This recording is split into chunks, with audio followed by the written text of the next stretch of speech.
जी अस्सलाम वालेकुम वीवर्स। आज जो पनीरी हैं उनको शिफ्ट करने का दिन है। काफ़ी मेहनत तलब दिन है। उसी में चीमा साहब ने मुझे ओपनली जो है वो चैलेंज करते रहते हैं। भाई मेरी इतनी वो नहीं है कैपेसिटी नहीं है। बिज़ी बंदा हूँ भाई, 7:30 बजे ऑफिस जाता हूँ, रात को 11:30 बजे आता हूँ। टाइम नहीं होता, संडे के अलावा टाइम नहीं होता। अभी मैंने क्या किया है, अभी मैंने ब्रोकली लगाई है इस फील्ड में, और ये मेरे हाथ में है नुमाइशी गोभी। इसके सीड इसके लगाते हैं अभी। दो खेत तैयार किए हैं। अयान इधर से दिखाना। ये जी ब्रोकली लगा दी है। 1 2 3 4 5 खेले हैं, उनमें ब्रोकली में आपस में गैप रखा है तकरीबन 9 इंच का। गैप बहुत थोड़ा है, कम से कम 1 फुट का गैप होना चाहिए। ब्रोकली अगर आप गमले में लगा रहे हैं तो कम से कम 14 इंच का गमला, अच्छी फ्रूटिंग के लिए 14 इंच का गमला आपको यूज़ करना चाहिए। अब इसको करेंगे क्या, 9 इंच तो लगा दिया है, इसमें से कुछ पौधे चलेंगे, कुछ मर जाएंगे। तो गैप को मेंटेन करने के लिए इसमें जो है ना न्यूट्रिएंट्स साथ साथ डालेंगे। गोबर की खाद और पत्तों की खाद, इनको पानी में भिगो के 3 4 दिन पानी में भिगोते रहेंगे। फिर उसका पानी इसको डालेंगे, और जो उसका नीचे से वो बच जाएगा वो इसके ऊपर डाल देंगे। तो इस तरह जो है ना ये पलेंगी। आपके सामने होएगा, जो भी होएगा, जो फ्रूटिंग आएगी आपके सामने आएगी। तो देखते हैं इंशाल्लाह, मेहनत रंग लाएगी, अल्लाह करे। अब ये मैं नुमाइशी गोभी इधर लगा देता हूँ।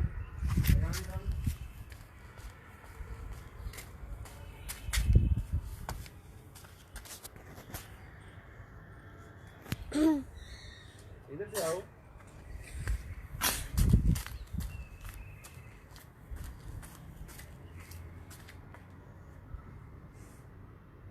अच्छा, इसमें भी 9 इंच का गैप डाल रहे हैं। इसकी ब्रोकली का जो पौधे का फलाव है वो ज़्यादा हो जाता है। ये जो नुमाइशी गोभी है इसका फलाव कम होएगा। इसमें 9 इंच का गैप चल जाएगा। ब्रोकली में आपका जो है ना 9 इंच का गैप नहीं चलेगा। कम से कम 1 फुट से 1.5 फुट का गैप होना चाहिए ब्रोकली में। ब्रोकली फैलती बहुत है। अच्छा, इसके साथ मैं आपको दिखाता हूँ, ये मुझे दिखाना है यार, फ्रूटिंग दिखाता हूँ आपको। ये कद्दू है, लौकी कद्दू।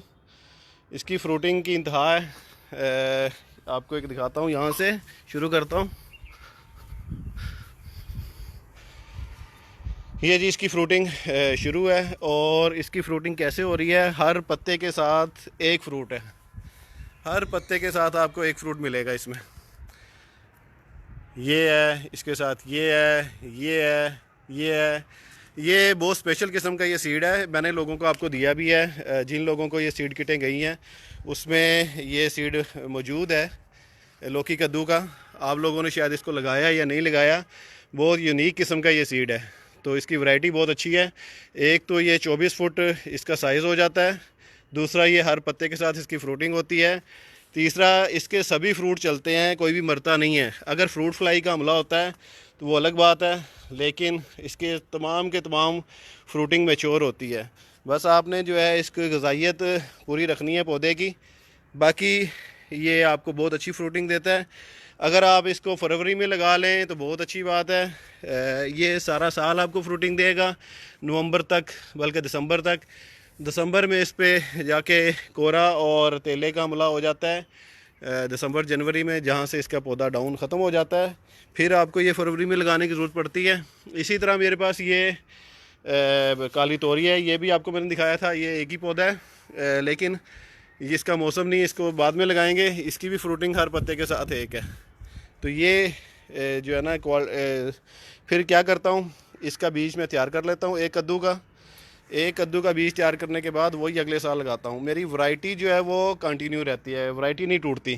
तो आपको भी यही करना चाहिए। जो बीज आपको अच्छा मिल गया है उसका आगे बीज बनाएं, सीड बनाएं, ख़ुद भी लें, लोगों को भी दें, और उसको कंटिन्यू रखें। इसी तरह मेरे पास एक मूंगरे हैं, सूंगरे। ये जो है वो है स्ट्रॉबेरी। ये सब के सब चल पड़े हैं, अल्लाह का शुक्र है, ये सब के सब चल पड़े हैं। बोतलों में लगाए थे, अब इसको धूप में रखने का टाइम है। ये थोड़ा मैंने छाँव में रखा हुआ था इनको स्टेबल होने तक, अब इनको धूप में रखते हैं। अच्छा, अब मैं मूंगरे दिखाता हूँ आपको। मेरे पास वैरायटी है ये, और ये मेरे पास 6 साल से चल रही है ये मूंगरों की वैरायटी। ये मूंगरे नहीं, ये सूंगरे हैं। इसी का हम सीड तैयार कर लेते हैं।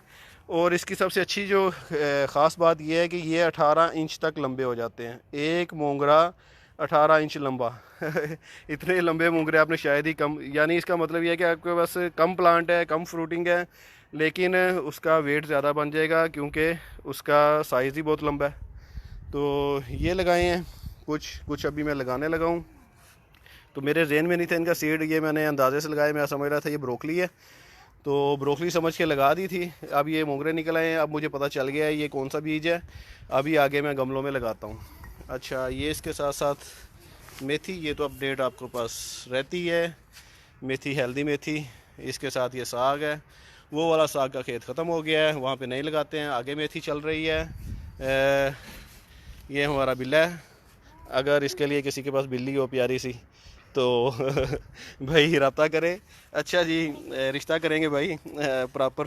ये गाजरें लगाई हैं, गाजरें निकल रही हैं। ये खेत मैंने आपको पिछली बार भी दिखाया था कि ये मुझे रैक मिले हैं, 4 रैक हैं। एक रैक अभी लिया है, 3 रैक मैं आज बनाऊंगा, उनमें मिट्टी डालूंगा, उनमें मूली, शलजम, ये वो इस तरह की चीज़ें लगा देंगे।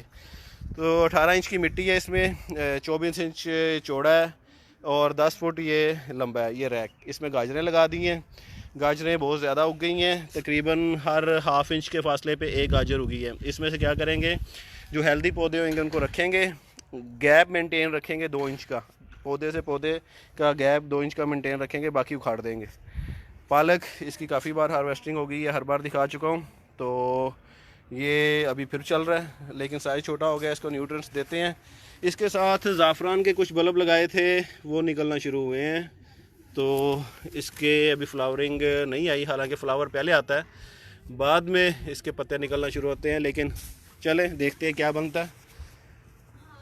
ये है मेरे पास गार्लिक चैड, ये काफ़ी लगा हुआ है। ये गार्लिक का काम देता है। अगर आप रायता वगैरह बना रहे हैं, सब्ज़ी बना रहे हैं या कुछ और बना रहे हैं, इसके पत्ते काटें, इसके झाड़ी बन जाती है, लेकिन ये इसके नीचे फ्रूटिंग नहीं होती। जिस तरह गार्लिक की, लहसुन की फ्रूटिंग होती है वो नहीं होती, लेकिन टेस्ट जो है इसका same as it is garlic है। इसको मैं ज़्यादातर रायते में यूज़ करता हूँ। अगर आप इसको चावलों में यूज़ करें, कुकिंग करते हुए चावलों में दम के टाइम में डाल दें, तो इसका टेस्ट बहुत अच्छा आता है। ये मेरे पास और भी लगे हुए हैं, या मेथी के अंदर लगे हैं, ये दिखाता हूँ। तो मेरी गार्लिक की ज़रूरत जो है ज़्यादातर ये गार्लिक चैट पूरी कर देता है। तो बहुत मज़े की चीज़ है, ये आपके लिए एक नई चीज़ है। हर्ब्स का काम भी करती है, सुखा लें इसको, तो ये साथ साथ जो है ये हर्ब्स ये भी काम करती है। तो बेहतर है कि आप ये लगा लें, सारा साल लगी रहती है। ये खेत हमने अभी इसमें से साग निकाल दिया है, इसको बनाना है आज। इसको बनाते हैं क्रेट, ये काफ़ी किस्म के जो है क्रेट ये आ चुके थे, मिट्टी डल चुकी है इनमें, ये ऊपर नीचे रख दिए गए हैं। अब इसके ऊपर इसमें पनीरी लगाते हैं। ये कुछ पनीरियाँ शिफ्ट कर दी गई हैं सब्ज़ मिर्च की। इसके साथ काफ़ी क्रेट ये पड़े हैं। ये शिमला मिर्च, अच्छा एक मैंने आपको बीमारी का जिक्र करना था, आज का टॉपिक भी यही रखना था, लेकिन शुरू हमने गलत तरीके से किया है।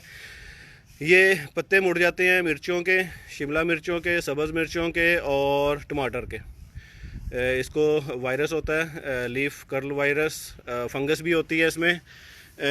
इसमें 3 फैक्टर इन्वॉल्व है। एक फैक्टर इसमें वायरस जो कि वाइट फ्लाई लेके आती है, उसके ज़रिए से फैलता है। अगर एक प्लांट इफ़ेक्टेड है, इससे दूसरा प्लांट इफ़ेक्टेड हो सकता है। अगर आपके पास वाइट फ्लाई हमला कर रही है, यहाँ से वो सक करेगी, दूसरे प्लांट पे जाएगी, तो दूसरे प्लांट को भी वही वायरस लग जाएगा। इसको फैलाने के 3 सबब हैं। एक तो मक्खी, दूसरा वाटर। बहुत ज़्यादा अगर आप वाटर पानी दे रहे हैं उसको, मिट्टी सॉइल गीली रहती है हर टाइम, तो तब भी ये मसला बनेगा, फंगस लग जाएगी। फंगस आगे जो है वो काफ़ी किस्म के जो हैं ये मसले मसाइल पैदा करती हैं। ये फंगस से भी होता है, वायरस से भी होता है, फ्रूट उसकी वाइट फ्लाई से भी होता है। तो इस चीज़ को आपने देखना है। ये प्लांट सही नहीं होएगा कभी भी। इसका हल क्या है, जो मैंने जो हल निकाला होता है वो ये है कि इसके जो फ्रूटिंग हो रही है, इसको फ्रूटिंग ले लेते हैं, ख़त्म हो जाती है फ्रूटिंग, इस प्लांट को काट देते हैं, या इस प्लांट को अलहदा कर देते हैं दूसरे प्लांट से। अगर आपने फ्रूटिंग लेनी है, वैसे तो इसको काट देना चाहिए, तो बहुत अच्छी बात है। मैं ऊपर से काट देता हूँ क्योंकि हमेशा ये ऊपर से अफेक्टेड होता है, नीचे इसकी लीफ सही निकल रही होती हैं। जो नीचे वाली लीफ सही निकलती हैं उसको रख लेते हैं, वो प्लांट दोबारा बेहतर अपनी हालत में आ जाता है। तो इसको हम ऊपर से काट देंगे, नीचे वाले वो रखेंगे। इसका और कोई हल नहीं है। आप जितने मर्ज़ी पेस्टिसाइड वगैरह जो मर्ज़ी यूज़ कर लें, ये कभी भी ठीक नहीं होएगा प्लांट। इसको बेहतर है कि ऊपर से काट दें। पनीरियाँ मौजूद हैं जी, पनीरियाँ तैयार हैं, टमाटर की पनीरियाँ हैं, ब्रसल स्प्राउट है, गोभी वगैरह है, ब्रसल किस और किस्म के हैं, ये टमाटर 5-6 किस्म के और हैं। इनको आज मुंतकिल करते हैं। ये पहले से टमाटर जो हमने आम टमाटर जो बाज़ार से लिया था उसको लगाया था, ये फ्रूटिंग पे आ गया है। इनकी पौधों की ग्रोथ देख लें, माशाल्लाह से बहुत अच्छी है। इसमें भी एक पौधा इफेक्टेड हो गया है, ये वाला, इस पे भी लीफ कर्ल वायरस का हमला हो चुका है। इसको कुछ भी नहीं करेंगे, एज इट इज़ रहने देंगे। फ्रूटिंग होएगी, फ्रूटिंग इसकी छोटी होएगी दूसरों की निस्बत, तो फ्रूटिंग इसकी लेंगे, इस पौधे को ख़त्म कर देंगे। इसके अलावा इसका कोई इलाज नहीं है। मैंने पहले भी बताया कि अगर आप पौधे के करीब ऐसे मिट्टी नहीं लगाते, तने को पानी नहीं लगना चाहिए। तने के करीब आपने मिट्टी लगानी है।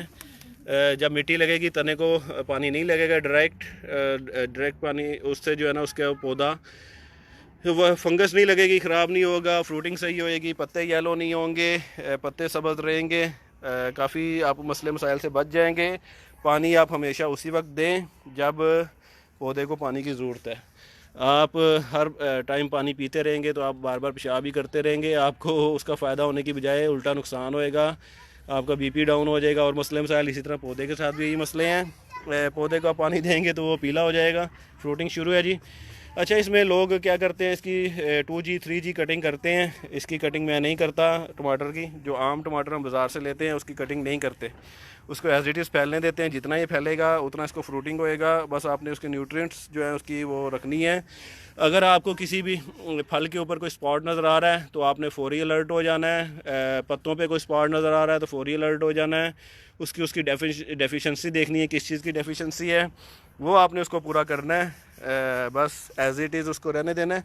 बस ये चीज़ें आपने देखनी है। अगर टमाटर है, इसकी ग्रोथ, टमाटर छोटा है, बड़ा नहीं हो रहा, तो छोटा साइज़ रह रहा है, तो उसको आपने न्यूट्रिएंट्स देने हैं। अगर उसको वो ये वक्त से पहले पीला हो रहा है या पत्तों में कोई फ़र्क आ रहा है, पत्ते कर्ल वायरस हो रहे हैं या कुछ और मसला है, तो उसके लिए आपने उसका इलाज करना है। उसके लिए बेहतरीन इलाज हमारे पास एक ही होता है, उसका दारचीनी का पाउडर लें, अदरक, लहसुन, प्याज, इनको क्रश करें, उसमें थोड़ा सा लिक्विड वो डाल दें, क्या कहते हैं उसको, लेमन मैक्स 1 चम्मच डाल दें, उसके साथ बेकिंग सोडा डाल दें। ये आपका बेहतरीन पेस्टिसाइड तैयार हो गया। इसको बॉईल करना है आपने। बॉईल करके इसका अच्छी तरह रस निकाल के आपने उसको 1 लीटर पानी में मिक्स कर लेना है। 1 स्पून इसका तमाम जो इसका होएगा उसका 1 स्पून डालना है। 1 लीटर पानी के लिए काफ़ी है, वो आपने डाल लेना है। तो ये बेहतरीन पेस्टिसाइड आपकी ऑर्गेनिक है, ये आपने हल करनी है, ये यानी स्प्रे करनी है। इसके साथ ये लास्ट ईयर की ये मिर्ची हैं, इनके पत्ते झड़ चुके हैं, ख़त्म हो चुके हैं। कुछ लोग कंप्लेन कर रहे हैं कि उनके चिली को जो है फूल आ रहे हैं, फ्लावरिंग हो रही है, फ्रूटिंग नहीं हो रही। भाई ये फ्रूटिंग का टाइम नहीं है। जिनको फ्रूटिंग लग चुकी है, जिनको आगे फ्रूटिंग अब जो है मार्च में शुरू होएगी। अगर आप फ्रूटिंग लेना चाहते हैं तो क्या करें, स्टिक लगाएं, पौधे के ऊपर स्टिक लगा दी एक मुनासिब हाइट के ऊपर, इसके ऊपर आप शापर दें, शापर इसको कवर कर दें, नीचे से इसको बांध दें, उसमें 3-4 सुराख करें, गर्मी उसकी मेंटेन हो जाएगी गमले की, फोक से भी पौधा बच जाएगा, उसके ऊपर फ्रूटिंग भी शुरू हो जाएगी। एक जो अहम जो बात है, हर पौधे के ऊपर आप इस तरह से फ्रूटिंग नहीं ले सकते। 4 प्लांट ऐसे हैं जिनके ऊपर आप फ्रूटिंग ले सकते हैं, जिसमें टमाटर है, खीरा है, शिमला मिर्च है और ग्रीन चिली है। क्योंकि ये सेल्फ पोलिनेशन होते हैं, इनको किसी उसकी इंसेक्ट की वगैरह की ज़रूरत नहीं पड़ती, पोलिनेशन के लिए बीज वगैरह की ज़रूरत नहीं पड़ती। इसको आप कवर कर लें, सर्दी में आपकी बचत हो जाएगी। टनल फार्मिंग इसको आप कह सकते हैं कि टनल फार्मिंग का ये काम देगा आपको पॉलीथीन, तो आपके पास फ्रूटिंग भी हो जाएगी, प्लांट भी आपका सर्दी में महफूज रहेगा और हेल्दी भी रहेगा, गर्मी भी उसकी जो है ना मेंटेन, टेम्परेचर मेंटेन रहेगा। तो ये तो जी कुछ छोटी छोटी बातें। उम्मीद है आप मेरी बातों से बोर नहीं होते होंगे, एंजॉय करते होंगे। तो आज मेरा जो है बहुत बिज़ी डे है। इस बिज़ी डे को शुरुआत मैंने जो है थोड़ा सा रिलैक्स माहौल में की है, कुछ ब्रोकली वगैरह लगा दी है। तो अभी ये जो गमले, ये जो हमने क्रेट तैयार किए थे, इसके अंदर हमने पनीरी लगानी है। ब्रोकली मैंने ये लगा दी है। एक चीज़ मैंने शिफ्ट कर दी है भाई इतना मैं निकम्मा बंदा नहीं हूँ, हूँ निकम्मा पर इतना निकम्मा नहीं हूँ। एक चीज़ मैंने शिफ्ट कर दी है। अब दूसरी चीज़ मैं शिफ्ट कर रहा था, नुमाइशी गोभी, वो दूसरी साइड पे है। ये बहुत बड़ा खेत है, इसकी लंबाई 40 फुट लंबा है और तकरीबन 12 फुट चौड़ा है। इसके अंदर हम ज़्यादातर वाइन्स लगाते हैं, बेलों वाली सब सब्ज़ियाँ इसके अंदर लगती हैं। इसके साथ हमने अब ब्रोकली लगा दी है। तो ये सिलसिला जारी रहेगा, मैं दोबारा अपडेट देता हूँ। एक गुजारिश और करूँगा थोड़ी देर बाद। उम्मीद है आप इन टच रहेंगे। अल्लाह हाफिज़, कीप गार्डनिंग, हैप्पी गार्डनिंग, और सबसे अहम और ज़रूरी ऑर्गेनिक गार्डनिंग करें।